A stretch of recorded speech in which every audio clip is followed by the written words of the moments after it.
The Stalls of Barchester Cathedral. Montague Rhodes James.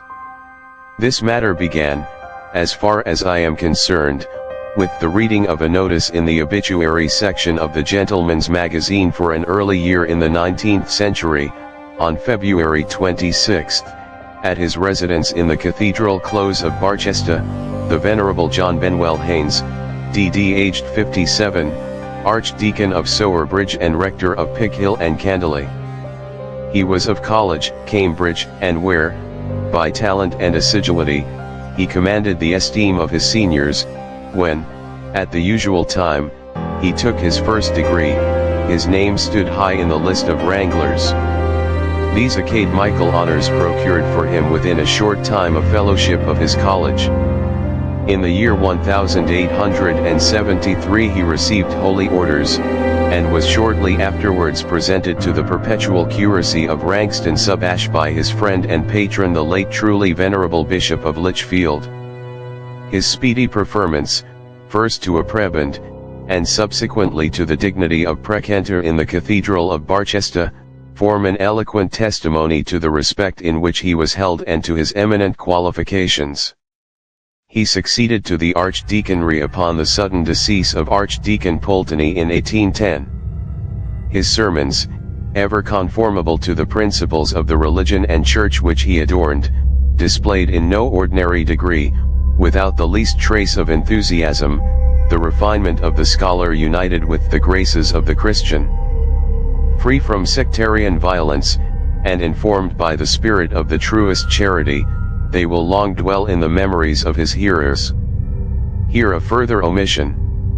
The productions of his pen include an able defense of episcopacy, which, though often perused by the author of this tribute to his memory, afford but one additional instance of the want of liberality and enterprise which is a too common characteristic of the publishers of our generation. His published works are, indeed, confined to a spirited and elegant version of the Argonautica of Valerius Flaccus, a volume of discourses upon the several events in the life of Joshua, delivered in his cathedral, and a number of the charges which he pronounced at various visitations to the clergy of his archdeaconry.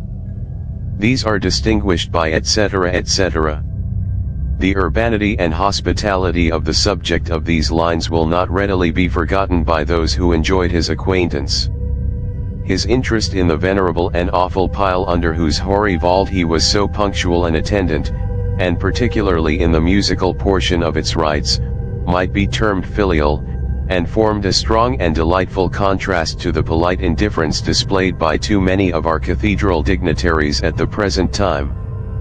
The final paragraph, after informing us that Dr. Haynes died a bachelor, says, "It might have been augured that an existence so placid and benevolent would have been terminated in a ripe old age by a dissolution equally gradual and calm. But how unsearchable are the workings of Providence!" The peaceful and retired seclusion amid which the honored evening of Dr. Haynes' life was mellowing to its close was destined to be disturbed, nay, shattered, by a tragedy as appalling as it was unexpected. The morning of the 26th of February. But perhaps I shall do better to keep back the remainder of the narrative until I have told the circumstances which led up to it. These, as far as they are now accessible, I have derived from another source. I had read the obituary notice which I have been quoting, quite by chance, along with a great many others of the same period. It had excited some little speculation in my mind, but, beyond thinking that, if I ever had an opportunity of examining the local records of the period indicated, I would try to remember Dr. Haynes, I made no effort to pursue his case. Quite lately I was cataloguing the manuscripts in the library of the college to which he belonged. I had reached the end of the numbered volumes on the shelves, and I proceeded to ask the librarian whether there were any more books which he thought I ought to include in my description. "I don't think there are," he said, "but we had better come and look at the manuscript class and make sure." "Have you time to do that now?" I had time. We went to the library, checked off the manuscripts, and, at the end of our survey arrived at a shelf of which I had seen nothing. Its contents consisted for the most part of sermons, bundles of fragmentary papers, college exercises, Cyrus, an epic poem in several cantos, the product of a country clergyman's leisure, mathematical tracts by a deceased professor, and other similar material of a kind with which I am only too familiar. I took brief notes of these. Lastly, there was a tin box, which was pulled out and dusted. Its label, much faded, was thus inscribed, "Papers of the Venerable Archdeacon Haynes. Bequeathed in 1834 by his sister, Miss Letitia Haynes." I knew at once that the name was one which I had somewhere encountered, and could very soon locate it. That must be the Archdeacon Haynes who came to a very odd end at Barchester. I've read his obituary in the Gentleman's Magazine. May I take the box home? Do you know if there is anything interesting in it? The librarian was very willing that I should take the box and examine it at leisure. "I never looked inside it myself," he said, "but I've always been meaning to. I am pretty sure that is the box which our old master once said ought never to have been accepted by the college. He said that to Martin years ago, and he said also that as long as he had control over the library it should never be opened. Martin told me about it, and said that he wanted terribly to know what was in it, but the master was librarian, and always kept the box in the lodge, so there was no getting at it in his time, and when he died it was taken away by mistake by his heirs, and only returned a few years ago. I can't think why I haven't opened it, but, as I have to go away from Cambridge this afternoon, you had better have first go at it. I think I can trust you not to publish anything undesirable in our catalogue." I took the box home and examined its contents, and thereafter consulted the librarian as to what should be done about publication, and, since I have his leave to make a story out of it, provided I disguise the identity of the people concerned, I will try what can be done. The materials are, of course, mainly journals and letters. How much I shall quote and how much epitomize must be determined by considerations of space. The proper understanding of the situation has necessitated a little not very arduous research, which has been greatly facilitated by the excellent illustrations and text of the Barchester volume in Bell's Cathedral series.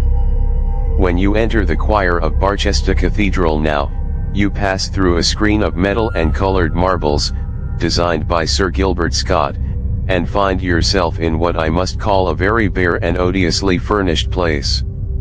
The stalls are modern, without canopies.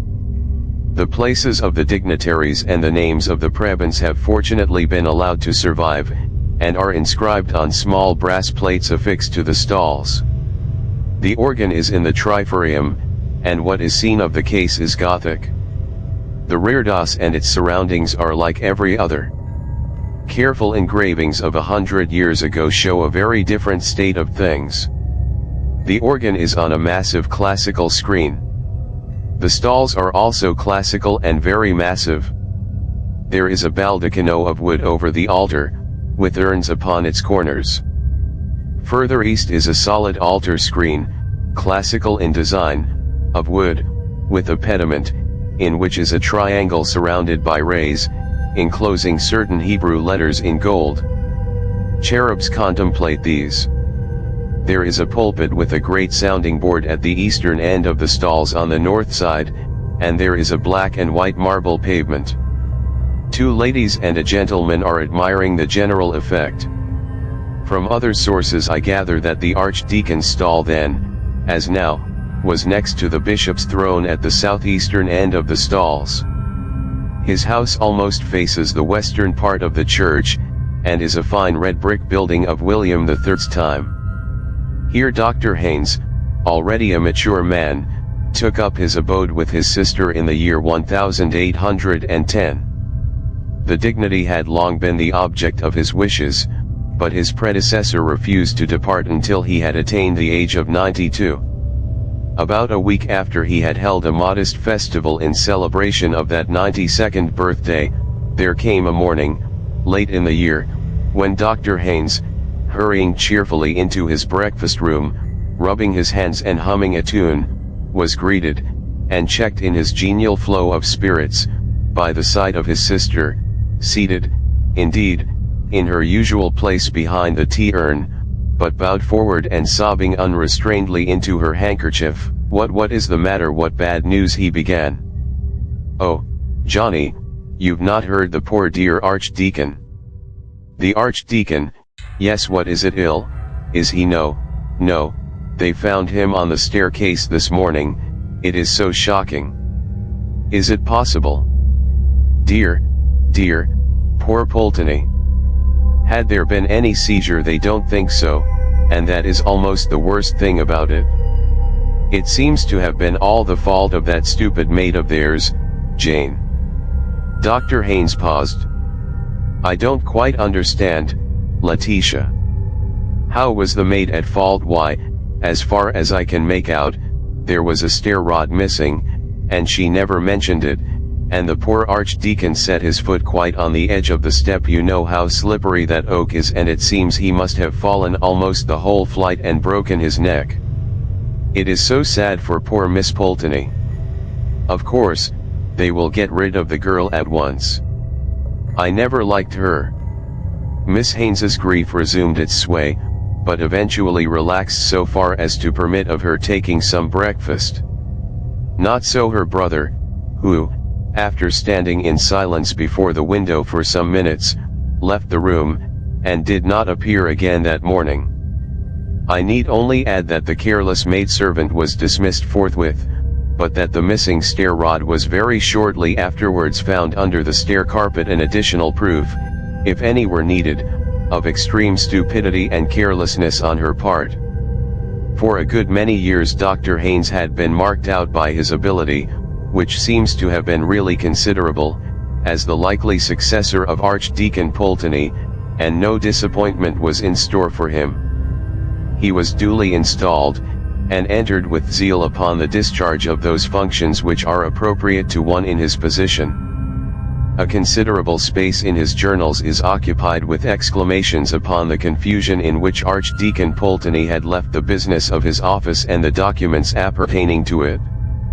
Dues upon Ringham and Barneswood have been uncollected for something like 12 years, and are largely irrecoverable.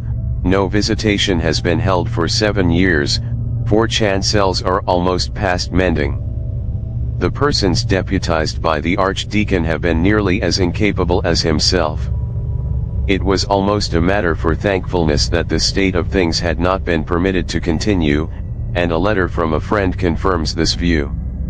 Greek, ho katakon, it says in rather cruel allusion to the second epistle to the Thessalonians, is removed as last.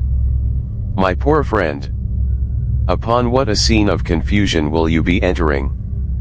I give you my word that, on the last occasion of my crossing his threshold, there was no single paper that he could lay hands upon, no syllable of mine that he could hear, and no fact in connection with my business that he could remember. But now, thanks to a negligent maid and a loose stair carpet, there is some prospect that necessary business will be transacted without a complete loss alike of voice and temper.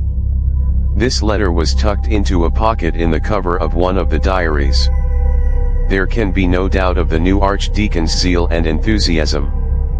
Give me but time to reduce to some semblance of order the innumerable errors and complications with which I am confronted, and I shall gladly and sincerely join with the aged Israelite in the canticle which too many, I fear, pronounce but with their lips. This reflection I find, not in a diary, but a letter. The doctor's friends seem to have returned his correspondence to his surviving sister. He does not confine himself, however, to reflections. His investigation of the rights and duties of his office are very searching and businesslike, and there is a calculation in one place that a period of 3 years will just suffice to set the business of the archdeaconry upon a proper footing. The estimate appears to have been an exact one. For just 3 years he is occupied in reforms, but I look in vain at the end of that time for the promised Nunc Dimittis. He has now found a new sphere of activity. Hitherto his duties have precluded him from more than an occasional attendance at the cathedral services. Now he begins to take an interest in the fabric and the music. Upon his struggles with the organist, an old gentleman who had been in office since 1786, I have no time to dwell. They were not attended with any marked success. More to the purpose is his sudden growth of enthusiasm for the cathedral itself and its furniture.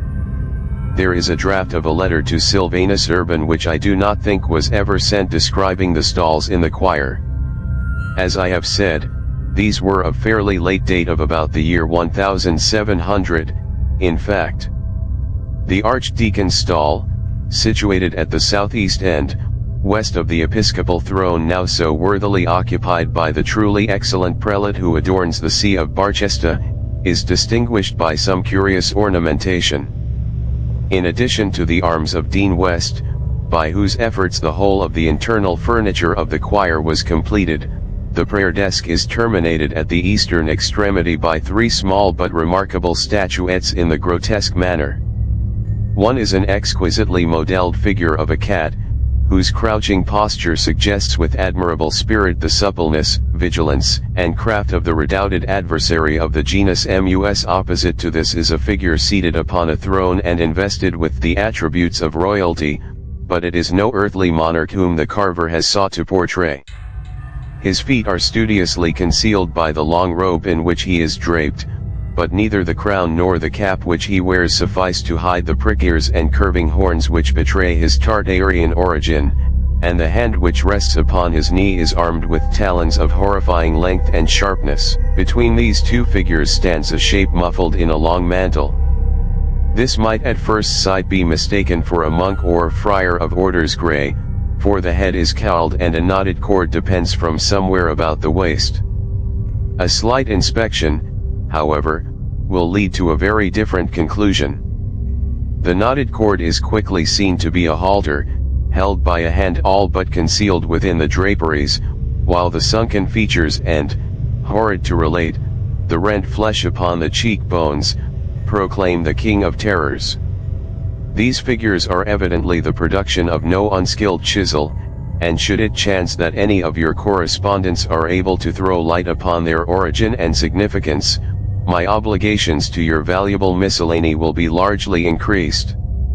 There is more description in the paper, and, seeing that the woodwork in question has now disappeared, it has a considerable interest. A paragraph at the end is worth quoting. Some late researches among the chapter accounts have shown me that the carving of the stalls was not, as was very usually reported, the work of Dutch artists, but was executed by a native of the city or district named Austin. The timber was procured from an oak copse in the vicinity, the property of the dean and chapter, known as Holywood. Upon a recent visit to the parish within whose boundaries it is situated, I learned from the aged and truly respectable incumbent that traditions still lingered amongst the inhabitants of the great size and age of the oaks employed to furnish the materials of the stately structure which has been, however imperfectly, described in the above lines. Of one in particular, which stood near the center of the grove, it is remembered that it was known as the Hanging Oak. The propriety of that title is confirmed by the fact that a quantity of human bones was found in the soil about its roots, and that at certain times of the year it was the custom for those who wished to secure a successful issue to their affairs, whether of love or the ordinary business of life, to suspend from its boughs small images or puppets rudely fashioned of straw, twigs, or the like rustic materials. So much for the archdeacon's archaeological investigations. To return to his career as it is to be gathered from his diaries. Those of his first 3 years of hard and careful work show him throughout in high spirits, and, doubtless, during this time, that reputation for hospitality and urbanity which is mentioned in his obituary notice was well deserved. After that, as time goes on, I see a shadow coming over him destined to develop into utter blackness, which I cannot but think must have been reflected in his outward demeanor. He commits a good deal of his fears and troubles to his diary. There was no other outlet for them. He was unmarried, and his sister was not always with him. But I am much mistaken if he has told all that he might have told. A series of extracts shall be given. August 30, 1816. The days begin to draw in more perceptibly than ever. Now that the archdeaconry papers are reduced to order, I must find some further employment for the evening hours of autumn and winter. It is a great blow that Letitia's health will not allow her to stay through these months. Why not go on with my defense of episcopacy? It may be useful. September 15. Letitia has left me for Brighton. October 11. Candles lit in the choir for the first time at evening prayers. It came as a shock. I find that I absolutely shrink from the dark season. November 17. Much struck by the character of the carving on my desk. I do not know that I had ever carefully noticed it before. My attention was called to it by an accident. During the Magnificat I was, I regret to say, almost overcome with sleep. My hand was resting on the back of the carved figure of a cat, which is the nearest to me of the three figures on the end of my stall. I was not aware of this, for I was not looking in that direction, until I was startled by what seemed a softness, a feeling as of rather rough and coarse fur, and a sudden movement, as if the creature were twisting round its head to bite me. I regained complete consciousness in an instant, and I have some idea that I must have uttered a suppressed exclamation, for I noticed that Mr. Treasurer turned his head quickly in my direction. The impression of the unpleasant feeling was so strong that I found myself rubbing my hand upon my surplice. This accident led me to examine the figures after prayers more carefully than I had done before, and I realized for the first time with what skill they are executed. December 6. I do indeed miss Letitia's company. The evenings, after I have worked as long as I can at my defense, are very trying. The house is too large for a lonely man, and visitors of any kind are too rare. I get an uncomfortable impression when going to my room that there is company of some kind. The fact is, I may as well formulate it to myself, that I hear voices. This, I am well aware, is a common symptom of incipient decay of the brain, and I believe that I should be less disquieted than I am if I had any suspicion that this was the cause. I have none whatever, nor is there anything in my family history to give color to such an idea. Work, diligent work, and a punctual attention to the duties which fall to me is my best remedy, and I have little doubt that it will prove efficacious. January 1st. My trouble is, I must confess it, increasing upon me. Last night, upon my return after midnight from the deanery, I lit my candle to go upstairs. I was nearly at the top when something whispered to me, "Let me wish you a happy new year." I could not be mistaken, it spoke distinctly and with a peculiar emphasis. Had I dropped my candle, as I all but did, I tremble to think what the consequences must have been. As it was, I managed to get up the last flight, and was quickly in my room with the door locked, and experienced no other disturbance. January 15. I had occasion to come downstairs last night to my workroom for my watch, which I had inadvertently left on my table when I went up to bed. I think I was at the top of the last flight when I had a sudden impression of a sharp whisper in my ear, "Take care." I clutched the balusters and naturally looked round at once. Of course, there was nothing. After a moment I went on. It was no good turning back, but I had as nearly as possible fallen, a cat, a large one, by the feel of it slipped between my feet, but again, of course, I saw nothing.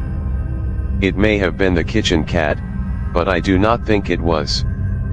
February 27. A curious thing last night, which I should like to forget. Perhaps if I put it down here I may see it in its true proportion. I worked in the library from about 9 to 10. The hall and staircase seemed to be unusually full of what I can only call movement without sound. By this I mean that there seemed to be continuous going and coming, and that whenever I ceased writing to listen, or looked out into the hall, the stillness was absolutely unbroken. Nor, in going to my room at an earlier hour than usual about 10:30, was I conscious of anything that I could call a noise. It so happened that I had told John to come to my room for the letter to the bishop which I wished to have delivered early in the morning at the palace.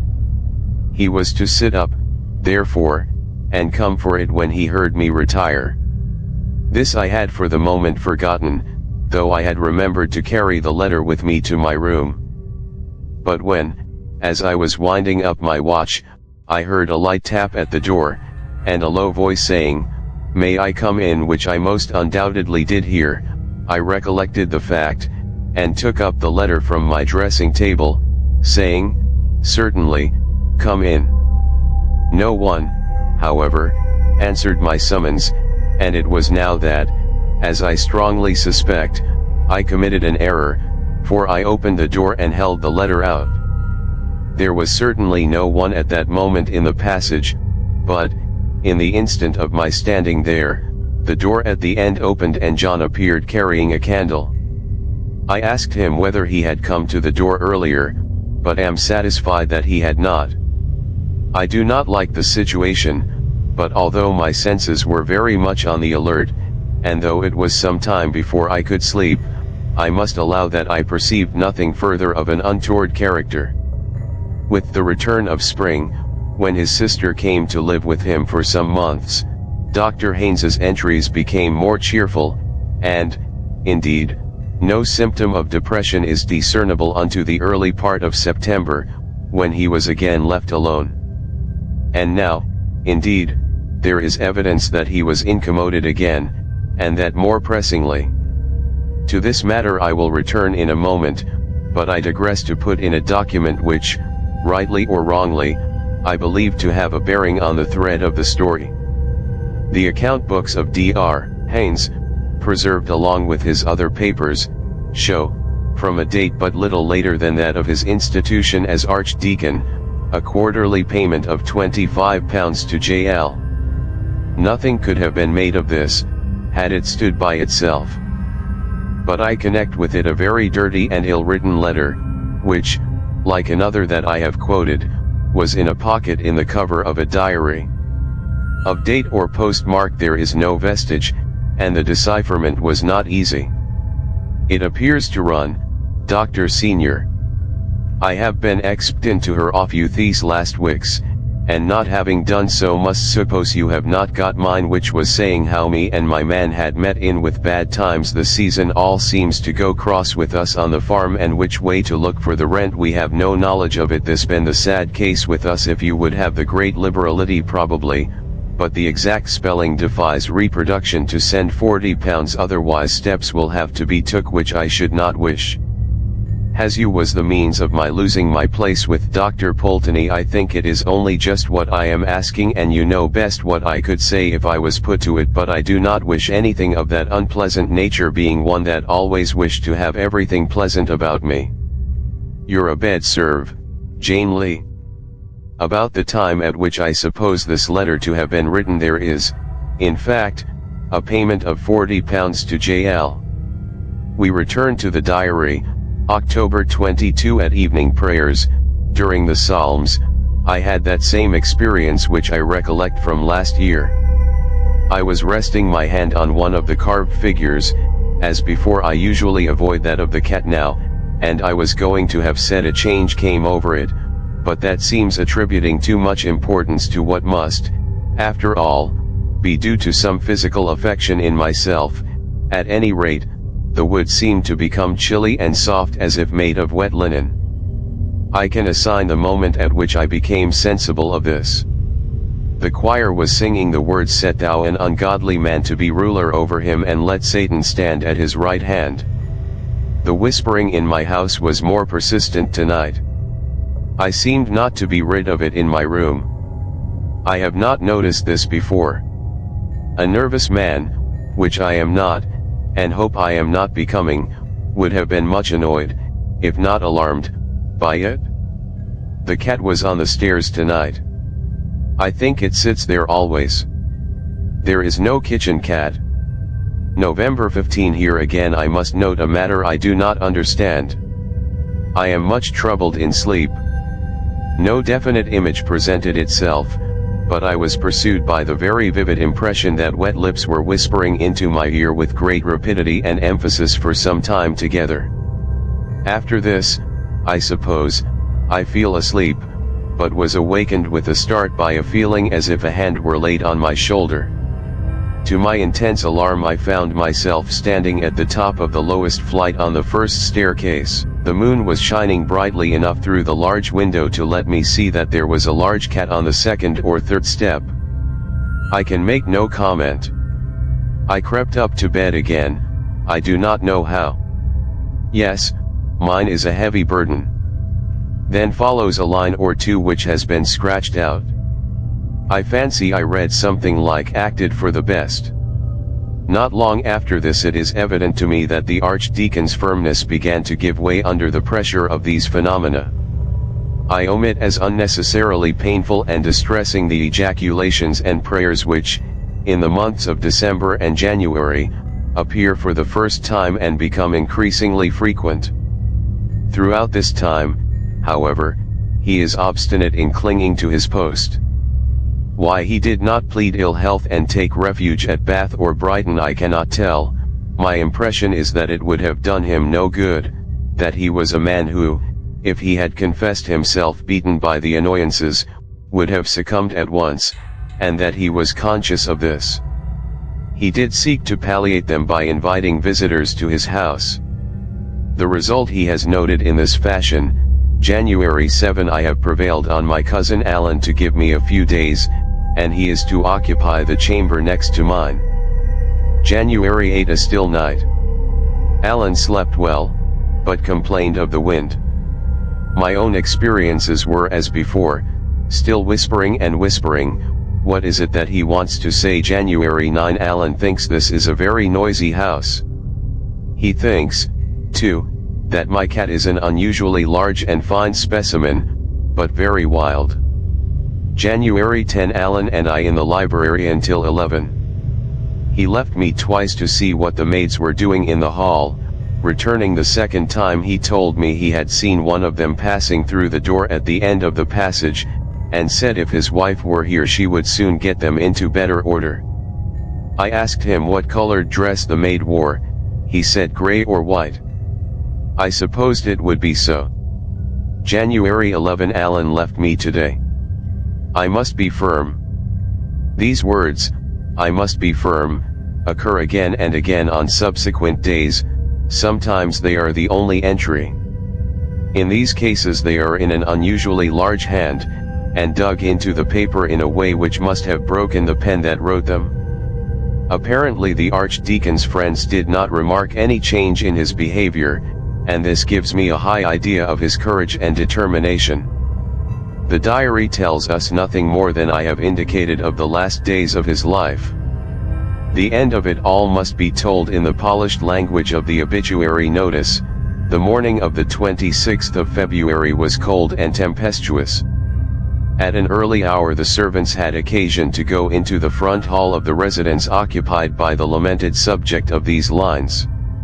What was their horror upon observing the form of their beloved and respected master lying upon the landing of the principal staircase in an attitude which inspired the gravest fears. Assistance was procured, and an universal consternation was experienced upon the discovery that he had been the object of a brutal and a murderous attack. The vertebral column was fractured in more than one place. This might have been the result of a fall. It appeared that the stair carpet was loosened at one point. But, in addition to this, there were injuries inflicted upon the eyes, nose, and mouth, as if by the agency of some savage animal, which, dreadful to relate, rendered those features unrecognizable. The vital spark was, it is needless to add, completely extinct, and had been so, upon the testimony of respectable medical authorities, for several hours. The author or authors of this mysterious outrage are alike buried in mystery, and the most active conjecture has hitherto failed to suggest a solution of the melancholy problem afforded by this appalling occurrence. The writer goes on to reflect upon the probability that the writings of Mr. Shelley, Lord Byron, and M. Voltaire may have been instrumental in bringing about the disaster, and concludes by hoping, somewhat vaguely, that this event may operate as an example to the rising generation, but this portion of his remarks need not be quoted in full. I had already formed the conclusion that Dr. Haynes was responsible for the death of Dr. Pulteney. But the incident connected with the carved figure of death upon the archdeacon's stall was a very perplexing feature. The conjecture that it had been cut out of the wood of the hanging oak was not difficult, but seemed impossible to substantiate. However, I paid a visit to Barchester, partly with the view of finding out whether there were any relics of the woodwork to be heard of. I was introduced by one of the canons to the curator of the local museum, who was, my friend said, more likely to be able to give me information on the point than anyone else. I told this gentleman of the description of certain carved figures and arms formerly on the stalls, and asked whether any had survived. He was able to show me the arms of Dean West and some other fragments. These, he said, had been got from an old resident, who had also once owned a figure, perhaps one of those which I was inquiring for. There was a very odd thing about that figure, he said. The old man who had it told me that he picked it up in a wood yard, whence he had obtained the still extant pieces, and had taken it home for his children.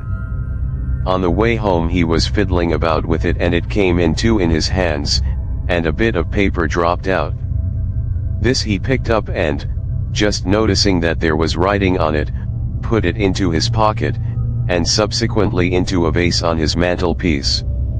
I was at his house not very long ago, and happened to pick up the vase and turn it over to see whether there were any marks on it, and the paper fell into my hand.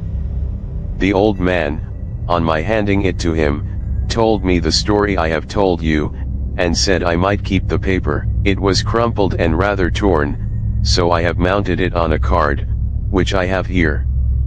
If you can tell me what it means I shall be very glad, and also, I may say, a good deal surprised. He gave me the card. The paper was quite legibly inscribed in an old hand, and this is what was on it: when I grew in the wood, I was watered WTH blood. Now in the church I stand. Who that touches me with his hand? If a bloody hand he bear, I counsel him to beware, lest he be fetched away, whether by night or day, but chiefly when the wind blows high. In a night of February. This I dreamed, 26 February. AO 1699. John Austen. I suppose it is a charm or a spell, wouldn't you call it something of that kind, said the curator. Yes, I said, I suppose one might. What became of the figure in which it was concealed? Oh, I forgot, said he. The old man told me it was so ugly and frightened his children so much that he burned it.